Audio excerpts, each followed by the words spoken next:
చేసిన వంట అండి బీరకాయ ఉల్లికారం పెట్టి కూర. ఇది నేను చెప్పాను ఇది మరి చాలాసార్లు. బీరకాయ ముక్కలు సమానంగా కొంచెం పొడుగ్గా తరిగేసుకోవడం. చేదు చూసుకోండి, ఒక కాయ చేదు ఉంది 1/2 కేజీకి, మిగతా కాయలు తరిగించాను. అవి ప్యాన్లో కొంచెం ఆయిల్ వేసి ఉప్పు పసుపు వేసి మగ్గించేయడం.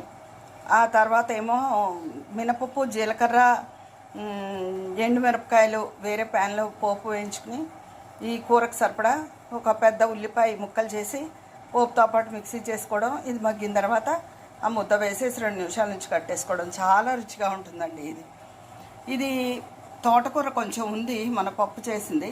అది పొడి కూర చేశానండి. 2 స్పూన్లు పెద్ద స్పూన్లు పెసరపప్పు నానబెట్టాక ఆవాలు జీలకర్ర ఇంగువ ఎండుమిర్చి 2 పచ్చిమిరపకాయలు పోపు వేయించి ఈ తోటకూర పెసరపప్పు వేసి కొంచెం తగినంత ఉప్పు పసుపు వేసి మగ్గనిచ్చాను.